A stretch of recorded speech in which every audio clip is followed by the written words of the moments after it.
Bonjour à tous. Alors, aujourd'hui, cette vidéo, elle est pour toi si tu es un coach qui doute dans tes capacités à réussir, mais qui, au-delà de ça, doute dans sa capacité à ce que des personnes soient intéressées par toi.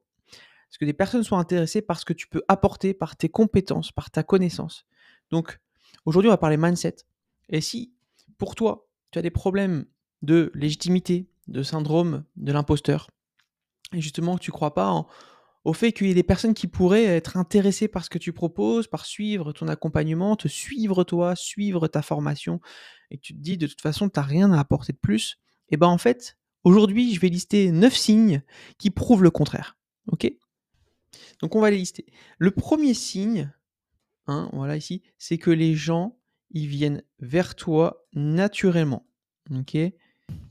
Ça veut dire quoi? Ça veut dire que tu as jamais démarché des personnes, c'est qu'au final, même dans ton entourage proche, que ce soit familial, professionnel ou même plus intime ou encore amical, les personnes viennent naturellement à toi parce qu'ils savent que tu as un talent pour ça. Bon, d'ailleurs, le talent, c'est le deuxième point, mais avant d'y aller sur ce deuxième point, je veux terminer sur pourquoi ils viennent vers toi. C'est que tu as une écoute naturelle, une écoute bienveillante, une écoute active, que tu n'es pas dans le jugement. Tout ça, c'est des qualités propres au coach. D'accord? On va voir également tous les autres signes. Je ne veux pas aller forcément plus loin dans le... Les gens, ils viennent vers toi naturellement. D'accord? C'est eux qui t'ont choisi. C'est un bon signe. Le deuxième point, c'est justement que tu es talentueux. Alors, c'est quoi le talent? D'accord? Je vais prendre 3 critères pour décrire ce qu'est le talent. En fait, c'est quelque chose que tu fais pour toi et qui est facile, qui est rapide et qui ne te demande aucun effort. OK? Donc si tu vois que tu fais des choses qui ne te demandent aucun effort de façon rapide et de façon facile, en général, c'est que sur ce point-là, c'est un talent pour toi. Et la difficulté, c'est que la plupart des gens ne se rendent pas compte qu'ils ont un talent parce qu'en fait, c'est facile, rapide et ça demande aucun effort. Donc pour eux, c'est juste naturel. Mais c'est pas naturel pour tout le monde. Demander de faire cette chose sur laquelle vous êtes talentueux à quelqu'un d'autre pourrait être un véritable calvaire. Ça pourrait être compliqué, long, fastidieux et demander énormément d'énergie. Par exemple, s'organiser. S'organiser, c'est prioriser des tâches, les organiser sur la journée ou sur la semaine. Pour vous, ça peut être extrêmement simple, rapide, aucun effort. C'est le fait en 10 minutes. Vous avez une to-do list, un planning et tout. Il y a d'autres personnes, ils y arriveraient jamais. Et tous les jours, toutes les heures, ils devraient le refaire sans cesse, sans cesse. Et ça, donc, c'est un talent. D'accord? Il y en a pour qui c'est l'écoute, l'empathie, l'analyse, la stratégie, l'organisation, le sport. Il y a plein de choses. Identifier sur quoi vous êtes talentueux. D'accord?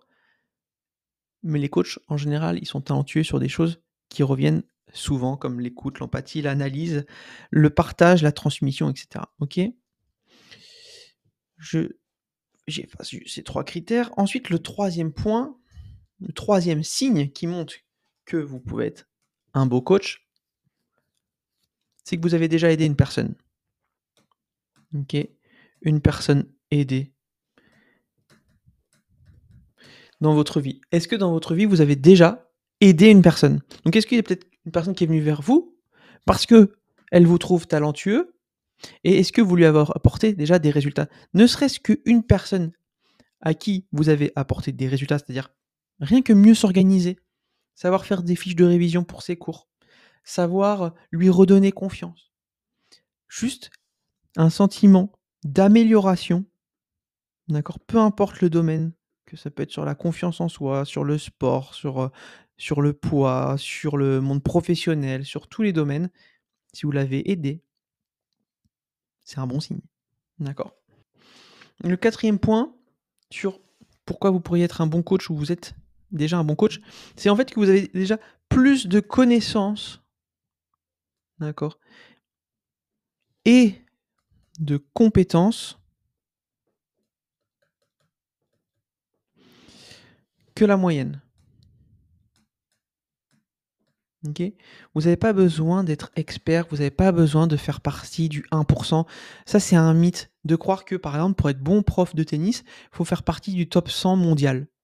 C'est n'importe quoi. Il y a des professeurs qui sont extrêmement bons, qui ne sont pas du tout dans le top même 1000 mondial, qui ont jamais été même peut-être joueurs de haut niveau, mais qui ont un esprit d'analyse incroyable de pédagogie, de synthétisation incroyable, un esprit tactique, stratégique, humain aussi, compréhension humaine, la psychologie humaine, extrêmement bon, qu'un joueur du top 10 ne saura pas avoir, qui pourrait être un très bon exécutant, quelqu'un qui apprend extrêmement bien, oui, ça oui, il a sûrement un talent là-dessus, mais il n'a pas un talent de transmission, ça ne sera pas forcément un bon coach.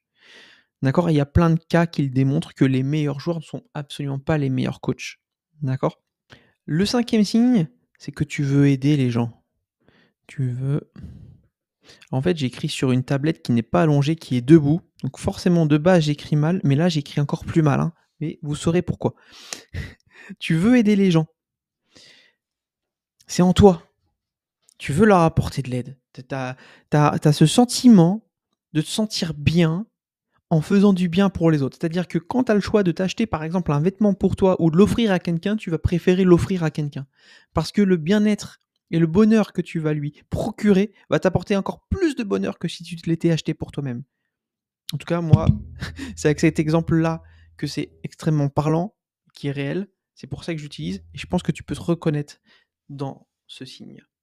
Le 6e signe, c'est un petit peu la même chose, hein.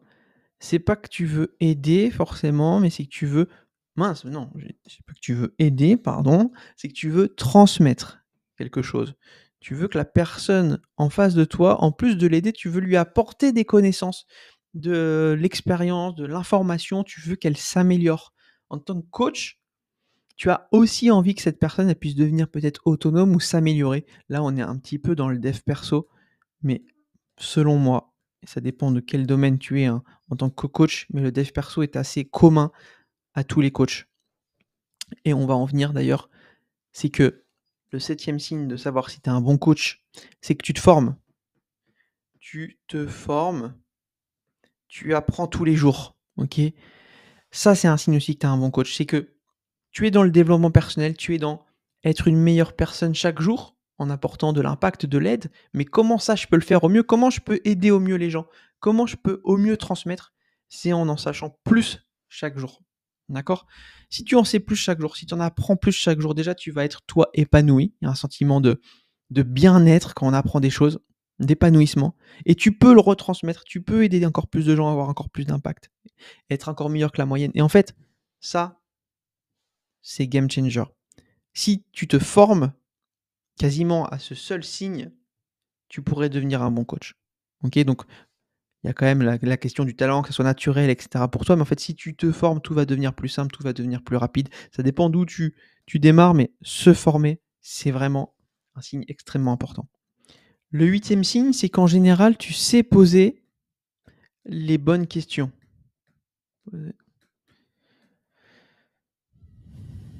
Hop, voilà. C'est comme ça, vous perdez moins de temps à attendre que j'ai fini d'écrire. Tu sais poser les bonnes questions. C'est-à-dire que plutôt que d'apporter toujours des réponses: «Ah mais il faut que tu fasses ça, il faut que tu fasses ci, mais il faut que tu fasses ça, il faut que tu fasses ci», tu as compris que si la réponse, elle vient de la personne en face, ça aura déjà plus d'impact.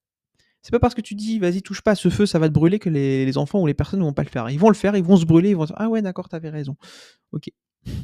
Ils ont besoin d'apprendre par l'erreur, mais simplement tu peux leur faire extérioriser les choses, leur faire verbaliser certaines choses et leur poser les bonnes questions pour qu'ils se remettent en cause. Le but, c'est pas que tu apportes forcément les réponses, c'est que ces personnes puissent apprendre par elles-mêmes, s'améliorer par elles-mêmes, les questionner. Donc en tout cas, si tu as cette compétence de savoir poser les bonnes questions, c'est un bon signe. Et alors, c'est quoi ce dernier signe? C'est que avec le fait de savoir poser des bonnes questions, tu sais prendre du recul, éviter le jugement et avoir un esprit d'analyse. C'est-à-dire que tu vas pas juger la personne, jamais. Tu sais pas, son historique, son parcours de vie et cetera, les raisons, peu importe. Toi, tu es là dans le: «OK, ce qui est fait peut-être. Maintenant, comment on peut aller de l'avant? Comment on peut s'améliorer?» OK? Tu es, motivant, tu es inspirant, tu es positif, tu sais prendre du recul sur la situation, tu n'es pas dans le jugement et tu arrives à avoir un esprit d'analyse global, à prendre de la hauteur et pas rester focus sur un problème. D'accord? En tout cas, si tu es pessimiste, en général, que tu focuses sur les problèmes et que tu vois pas de solution, je sais pas si tu vas être un bon coach. Pour moi, un bon coach, c'est aussi ça, prendre du recul, savoir analyser, éviter le jugement et être dans la positivité et dans les solutions. OK?